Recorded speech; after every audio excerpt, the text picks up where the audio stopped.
কি হবে আপনি যদি মারা যান, আর মারা যাওয়ার পর আপনার সাথে কি কি ঘটবে তাই এই মুভিতে বলা হয়েছে। মুভির শুরুতে আমাদেরকে দেখানো হয় কোরিয়ান বৌদ্ধ সংস্কৃতিতে বিশ্বাস করা হয় মানুষ মৃত্যুর পর তাদের আত্মাকে নরকে প্রবেশ করানো হয়, যেখানে তাদের আত্মাকে 7টা আলাদা আলাদা কোডে জজের সামনে দাঁড়াতে হয় এবং 49 দিনের মধ্যে সেই সব কোডের ট্রায়াল যদি পাশ করে তাহলে আবারও পুনর্জন্ম হয়। সিনেমাতে আমরা কিম নামে একজন ব্যক্তিকে দেখি যিনি একজন অগ্নি নিরাপক ছিল বা ফায়ার সার্ভিসে চাকরি করত, আর তিনি তার ডিউটির সময় বাচ্চাদের বাঁচাতে গিয়ে মারা যান।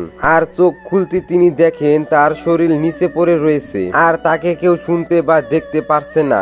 আর তখন সেখানে আফটার লাইফ মানে পরকাল থেকে 2জন দূত আসে এবং তাকে তারা তাদের সাথে নরকের কোর্টে ট্রায়াল দেওয়ার জন্য নিয়ে যাবে বলে। তখন তাদের কথা শুনে কিম অনেক ভয় পায় এবং অবাক হয়ে যায়। আর কিম বলে, আমার অনেক বছর ধরে আমার মায়ের সাথে দেখা হয়নি, আমি আগে আমার মায়ের সাথে একবার দেখা করতে চাই। কিন্তু স্বর্গীয় মৃত্যুদূত তাকে নিষেধ করে দেয় আর তাকে ট্রায়াল দেওয়ার জন্য নরকে নিয়ে যায়। আর সেখানে আমরা অনেক মানুষকে নরকে যেতে দেখতে পাই। আর কিম যখন নরকের দিকে যাচ্ছিল তখন কিমের সাথে ওই 2জন স্বর্গীয় দূতের লিডারের সাথে দেখা হয়। আর জীবিত অবস্থায় কিম অনেক ভালো কাজ করছিল, তাই কিম খুব সহজে কোর্টের ভেতরে প্রবেশ করতে পারে, মানে বাকি সবার মতো লাইনে থাকতে হয় না। তো এই 3জন দূত কিমকে সাহায্য করতে থাকে। আর এখানে মানুষের জন্য 7 ধরনের পাপের জন্য আলাদা আলাদা কোর্স ছিল। যদি কিম 49 দিনের মধ্যে সবগুলো কোর্ট বা ট্রায়াল পাশ করতে পারে তাহলে সে আবারও পৃথিবীতে পুনর্জন্ম নিতে পারবে। এখন কিমের ট্রায়াল শুরু হয়ে যায়। প্রথম ট্রায়াল ছিল হেড অফ মার্ডার, মানে এখানে যদি কেউ জেনে বুঝে বা না জেনেও যদি কারো খুন করে বা হত্যার সাথে সাহায্য করে তাদের এখানে জবাবদিহি করতে হয়। আর শাস্তি স্বরূপ ওই আত্মাকে 5 বছরের জন্য আগুনে লালার উপর ফেলে দেওয়া হয়। এটা দেখে কিম অনেক ভয় পেয়ে যায়। আর তারপর কিমকে গড অফ মার্ডারের সামনে হাজির করা হয় আর কিমের উপরে খুনির দায় দেওয়া হয়। আর সেই হিসাবে একটা ভীষণ দেখানো হয় কিম বাকিদের বাঁচাতে গিয়ে নিজের কলিংকে সেখানে মারা যাওয়ার জন্য রেখে এসেছিল, মানে কিমের জন্য কিমের বন্ধু মারা গিয়েছে, তাই কিমকে শাস্তি হিসাবে আগুনে ফুলকির মধ্যে ফেলে দেওয়া হবে। কিন্তু এই ঘোষণা দেওয়ার আগে কিমের সাথে যে গার্ডিয়ান বা দূত ছিল তারা ওই ঘটনা পুরো ফুটেজ দেখানো শুরু করে। সেখানে দেখানো হয় কিম তার বন্ধুকে বাঁচাতে এসেছিল, কিন্তু বন্ধু বলে আগে তুমি অন্য মানুষদের জীবন বাঁচাও। আর তাই সেদিন 8জন মানুষের জীবন বাঁচিয়েছিল। আর তাদের জীবন বাঁচানোর পর কিম যখন তার বন্ধুর কাছে আসে তখন বিল্ডিং ভেঙে পড়ে এবং তার বন্ধু মারা যায়, মানে কিম এতে খুন করেনি, উল্টো 8জন মানুষের জীবন বাঁচিয়েছিল। এটা দেখে বিচারক কিমকে কোনো শাস্তি দেয় না এবং তাকে বেকসুর খালাস দেওয়া হয় এবং এরপর সে সামনের দিকে এগিয়ে যায়। আর তারপর তার 2 নম্বর ট্রায়ালের জন্য রিভার অফ ইন্ডালন্সের সামনে যায়। এখানে শুধু তারাই আসে যারা অলস বা লোভী থাকে, যারা দুনিয়াতে মানুষের জন্য কোনো কাজ করে না আর কিংবা উপকারও করে না। তো যাই হোক, তখন নদীতে যাওয়ার সময় কিম তার 3জন গার্ডিয়ানকে জিজ্ঞাসা করে আপনারা কেন আমাকে সাহায্য করছেন। তখন তারা বলে আমরা যদি 50টি আত্মাকে বেকসুর খালাস করাতে পারি তাহলে আমরা 3জন এই কাজ থেকে মুক্ত পাবো এবং আমাদের এখানে প্রমোশন দেওয়া হবে। আর তোমাকে সিলেক্ট করার কারণ হয়েছে তোমাকে নিয়ে আমাদের আশা রয়েছে যে তুমি অনেক ভালো কাজ করছো এবং তোমাকে আমরা বেকসুর খালাস করাতে পারবো। এবং কিম হয়েছে তাদের সর্বশেষ সদস্য, মানে 50 জন ছিল খালাস হতে, 50 নম্বর জনই ছিল কিম। সেখানে কিমের যে গার্ডিয়ানদের লিডার ছিল সে কিমকে বলে তুমি এখানে কোনো প্রশ্নের উত্তর দিবে না, সব উত্তর আমরা দিব। তো সেখানে যাওয়ার পর সুন্দর একটা ঝর্ণা দেখে আমরা। সেখানে দূত কিমের লাইফের পিছনের সকল দৃশ্য দেখায়, মানে এটা জজকে দেখাচ্ছে আর কি যে কিম কত কষ্ট করছে, কত কষ্ট করে মানুষের জীবন বাঁচাইছে, মানে নিজের জীবন ঝুঁকিতে রেখে মানুষের জীবন বাঁচাইছে। আর এটা দেখে গার্ডিয়ান খুবই খুশি হয় এবং তাকে কোনো শাস্তি দিতে পারে না। তারপর গার্ড অফ ইন্ডোলেন্স তাকে জিজ্ঞেস করে তুমি এই কাজের জন্য কিছু কি পেয়েছিলে বিনিময়ে। তখন কিম বলে আমি কাজের জন্য টাকা পেতাম আর চাকরি করতাম ফায়ার ফাইটিং এ। আর তখন গড অফ ইন্ডোলেন্স থেমে যায় এবং বলে তুমি ভালো কাজ করছো ঠিক আছে, কিন্তু টাকার জন্য শাস্তি দেওয়ার জন্য সিদ্ধান্ত নেয়। আর তাই তার ভেলাটি আস্তে আস্তে ঝর্ণার নিচে পড়তে থাকে। আর সেখানে আমরা দেখতে পাই অনেক মানুষ সেখানে শাস্তি পাচ্ছে এবং ওদেরকে বড় পাথর দিয়ে পিষিয়ে ফেলা হচ্ছে। কিম যখন সেখানে প্রায় পড়েই যাবে তখন কিমের গার্ডিয়ানরা নদীতে ঝাঁপ দেয় কিমকে বাঁচানোর জন্য এবং তার বেলা আটকায়। আর বসকে বলে কিম যদি টাকার জন্য এগুলা করতো তাহলে তো খারাপ কাজ করতে পারতো, মানুষকে খুন করে ইনকাম করতে পারতো। আর তারপর কিমের কর্মস্থান দেখানো হয় যে সে কত কষ্ট করে টাকা কামিয়েছে এবং সে টাকা দিয়ে সে তার অসুস্থ মা এবং ভাইয়ের পড়াশোনার জন্য খরচ করছে, আর ওই টাকা ছাড়া তার পরিবারে কোনো অস্তিত্বই থাকতো না।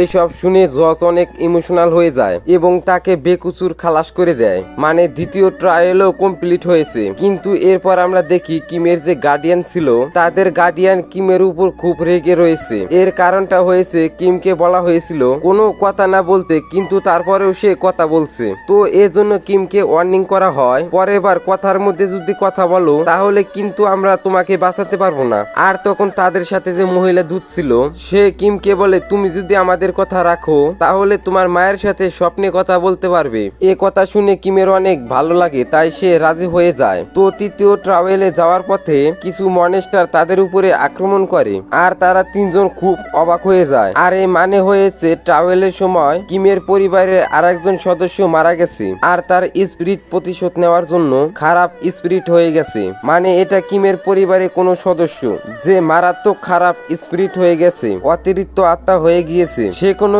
একজন মানুষকে মারার চেষ্টা করছে এবং সেজন্য কিমকে ওই শাস্তি পেতে হবে। আর তাছাড়া কিমের ট্রায়াল না হওয়া পর্যন্ত তার যে ফ্যামিলি মেম্বার মারা গিয়েছে, যে আত্মা হয়েছে তাকে পৃথিবীতে থাকতে হবে, সে এখনো হেলে সে ট্রায়াল দিতে পারবে না। আর সে যাতে কিমের ট্রায়ালে ব্যাঘাত ঘটাতে না পারে তাই গার্ডিয়ানদের লিডার কিমের পরিবারে কে মারা গিয়েছে সেটা জানার জন্য সেখান থেকে পৃথিবীতে চলে আসে আর জানতে পারে কিমের মা ঠিক আছে, কিন্তু কিমের যে ছোট ভাই ছিল তার কোনো খোঁজ পাওয়া যাচ্ছে না। আর কিমের ছোট ভাইয়ের নাম ছিল ডিম, আর ডিম মিলিটারিতে চাকরি করত। তো ওই লিডার যখন জিমের খোঁজ নেওয়ার জন্য যায় তখন জানতে পারে কিমের ভাই জিম অনেক দিন ধরে নিখোঁজ। আর তারপর সে জিমের অতীতের কিছু ঘটনা দেখতে থাকে। সে জানতে পারে এক রাতে জিম আর তার দুই কলিং কথা বলছিল, কিন্তু তাদের কথা কাটাকাটির মধ্যে রেগে জিমের এক বন্ধু তাকে গুলি করে আর এতে আহত হয়ে যায়। আর এর ফলে জিমের বন্ধুরা অনেক ভয় পায় আর জিম তখন তার সিনিয়রকে ডাকে,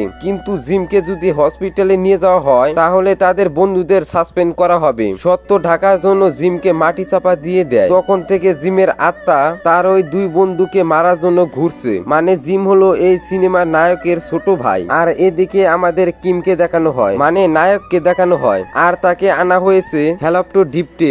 আর এটা হয়েছে সেই কোর্ট যেখানে মিথ্যা শাস্তি দেওয়া হয়। তো কিমের উপর দোষারোপ করা হয় কিম তার মৃত্যু বন্ধুর মেয়েকে অনেকগুলো মিথ্যা চিঠি লিখেছিল তার বাবা সেজে। আর এ কারণে মেয়েটি কখনো জানতে পারেনি তার বাবা এখনো জীবিত নেই। আর পড়ালেখা শেষ করে বড় হওয়ার পর মেয়েটি যখন সব জানতে পারে তার বাবা নেই, সে অনেক কষ্ট পেয়েছিল। আর এছাড়া কিম তার মায়েকেও মিথ্যা চিঠি দিত যেখানে সে লিখতো যে সে অনেক ভালো কাজ করছে, মানে ভালো কোম্পানিতে চাকরি করছে, তো এজন্য কিমের শাস্তি হবে। কিন্তু তার আগে কিমের যে মেয়ে দূত ছিল সে বিচারককে বলে কিমের বন্ধুর মেয়ে যদি আগে থেকে জানতে পারতো তার পিতা আর এখন বেঁচে নেই, সে ওই ছোট্ট বয়সে এটা গ্রহণ করতে পারতো না, আর তাই সে ডিপ্রেশনে চলে যেত। তো কিমের চিঠির কারণে কিন্তু এদিকে সামলাতে পেরেছে এবং এত বছর ভালোভাবে পড়াশোনা করার পর তার জীবন এখন অনেক সুন্দর হয়েছে আর বড় হয়ে জানতে পেরেছে ঠিকই, কিন্তু তার অত ক্ষতি হয় নাই। আর এদিকে কিন্তু কিমের মা অনেক অসুস্থ ছিল, তাকে বলতো যে অনেক ভালো কোম্পানিতে সে চাকরি করছে আর সে তার মাকে খুশি রাখার জন্য। আর তার চিঠির কারণে কিন্তু তার মা পুরোপুরি ঠিক ছিল এবং বেঁচে থাকার নতুন আশা পেত। মানে কিম ওই সব মিথ্যা অন্যদের ভালো রাখার জন্য বলছিল, তাই এই ট্রায়ালেও কিমকে নির্দোষ ঘোষণা করা হয়। আর অন্যদিকে আমরা লিডারকে দেখি যিনি কিমের ভাইয়ের আত্মাকে ধরে তার কাছ থেকে সব জানতে চাই যে কেন তুমি প্রতিশোধ নিচ্ছ। তখন জিম তাকে বলে যখন আমাকে মাটিতে পুঁতে দেওয়া হচ্ছিল তখন আমি জীবিত ছিলাম, কিন্তু ওরা নিজেদের দোষ ঢাকার জন্য আমাকে কবর দিয়েছিল। এ কথা শুনে লিডার অনেক অবাক হয় এবং নিজের অতীতের কথা মনে পড়ে যায়। তার পিতাকেও ঠিক এইভাবে জীবিত পুঁতে দেওয়া হয়েছিল, কিন্তু এর মধ্যে জিমের স্পিরিট সেখান থেকে পালিয়ে যায় আর সে তার খুনি বন্ধুদের মারতে যায়।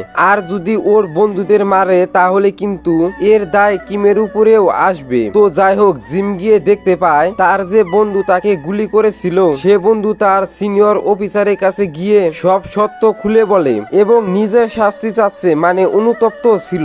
আর এতে জিমের স্পিরিট শান্ত হয়। আর তারপর জিমের সেই বন্ধুটি জিমের মায়ের কাছে গিয়ে জিমের মৃত্যুর কথা বলে আর একটা ম্যাপ দিয়ে তার লাশ কোথায় আছে সেটা লোকেশন বলে দেয়। দেয়। আর সে যেহেতু খুবই অনুতপ্ত ছিল তাই সে একটি গোডাউনে গিয়ে সুসাইড করতে যায়। তবে এখন জিমের এটা দেখে অনেক খারাপ লাগে। সে ওই গার্ডিয়ানকে বলে তুমি আমার বন্ধুকে বাঁচাও। আর তারপর সেই গার্ডিয়ান তার বন্ধুকে বাঁচিয়ে নেয়। আর তারপর জিমকে সঠিক উপায়ে মানে মনে করুন জানাজার করে কবর দেওয়া হয়। আর কোন গার্ডের এটা করা খুবই নিষিদ্ধ ছিল।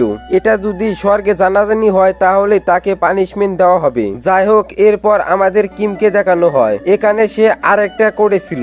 আর এখানে তার উপরে যে দোষটা আনা হয় সেটা হচ্ছে ছোটবেলা তার ছোট ভাইকে অনেক খারাপ ভাবে মারতো। এমনকি মারার পরে সে তাকে সরি না বলে বাড়ি থেকে পালিয়ে গিয়েছিল। আর সেদিনের পর থেকে কখনো বাড়ি ফিরে আসেনি। এদিকে কিমের দোষ প্রমাণিত হয়ে গিয়েছে। আর তখন কিমের যে গার্ডিয়ানরা ছিল তার ওই লিডারের সাথে কথা বলে যে বর্তমানে পৃথিবীতে রয়েছে। তো তার কথা অনুযায়ী সেই মেয়েটি বিচারককে বলে যে আমাদের কম্বাইনি ট্রায়াল করতে, মানে পরের কোর্টে এই দুই দোষ একসাথে ওঠাতে। মানে এখন যেহেতু গার্ডিয়ান নেই এখন তারা এখানে লড়তে পারবে না। পরের কোর্টে দুই দোষ একবারে আনতে বলে। তো পরবর্তীকালে এখন দুই দোষ আনা হবে তার উপরে। তো পরবর্তী কোর্টে তো এই ভাইয়ের দোষ ওঠানো হবে। আবার পরবর্তী কি দোষ হবে সেটাও তো আমরা জানি না। তবে দুই দোষ যদি পরবর্তী কোর্টে প্রমাণিত হয় তাহলে কিন্তু কিমকে ডাবল শাস্তি পেতে হবে। আর কম্বাইনের টাইলের ভয় হলো যদি কিমের শাস্তি প্রমাণিত হয় তাহলে তিনজন গার্ডিয়ানও শাস্তি পাবে। তো যাই হোক, এরপর পরবর্তী কোর্টের দিকে যেতে থাকে যেটার নাম হয়েছে হেল অফ এমটিসি। আর এটাই হয়েছে লাস্ট কোর্ট। আর এখানে কিমের সব থেকে বড় ভুল সামনে চলে আসে। এখানে কিমের কাহিনী দেখানো হয় যে ছোটবেলা সে তার ভাইয়ের মায়ের সাথে থাকতো এবং তাদের বাড়ি অবস্থা অনেক খারাপ ছিল। বেঁচে থাকার জন্য তাদের প্রচুর লড়াই করতে হতো, এমনকি তাদের খাবারও ছিল না। কিন্তু তখন তার মা অনেক অসুস্থ থাকতো যার জন্য তার মায়ের জন্য প্রচুর ওষুধ লাগতো। এজন্য তাদের না খেয়ে থাকতে হতো। তাই জীবনে বিরক্ত হয়ে কিমের মা যখন ঘুমিয়েছিল তখন তাকে জেনে বুঝে মারার চেষ্টা করছিল। আর এটা ছিল তার জীবনের সব থেকে বড় পাপ। আর তখন কিমের গার্ডিয়ানরা কিমকে বাঁচাতে চেষ্টা করে। এরপর কিম যে তার মাকে মারতে গিয়েছে সেই দৃশ্য দেখানো হয়। সেখানে আমরা দেখি কিম যখন তার মাকে মারতে আসে তখন কিমের মা জানতো কিম তাকে মারতে আসবে এবং তাকে মারতে যাবে এবং তার চোখ দিয়ে আমরা দেখি পানি বের হচ্ছে। তবে এরপরেও সে কিমকে থামায়নি, কারণ তিনি ভাবতেন যে মৃত্যুর পর তারা এই দুই সন্তান যদি সুখে থাকে তাহলে ভালো হবে। আর এটা ভেবে তিনি মরার জন্য প্রস্তুত ছিল। কিন্তু এটা ভেবে তিনি অনেক কষ্টই ছিলেন যে তার নিজের বড় ছেলে তাকে মারতে এসেছে বা তাকে মারতে যাচ্ছে। আর এটা তাকে সবচেয়ে বেশি যন্ত্রণা দিচ্ছিল। আবার তারপর আবার কিমের যে ছোট ভাইকে মেরেছিল সেটা দেখানো হয় যে কিম যখন তার মাকে মারতে গিয়েছিল তখন তার ছোট ভাই তাকে আটকায় যে কেন তুমি আমাদের মাকে মারছো। তখন কিম তার ছোট ভাইকেও মারতে শুরু করে। আর এরপর কিম সারা জীবনের মতো বাড়ি থেকে বেরিয়ে যায়। কিমের কিন্তু কোথাও না কোথাও তার মা ও ভাইয়ের জন্য অনেক কষ্ট ছিল এবং চিন্তিত ছিল। আর তাই ছোট বয়স থেকে সে অনেক ছোট ছোট কাজ করত।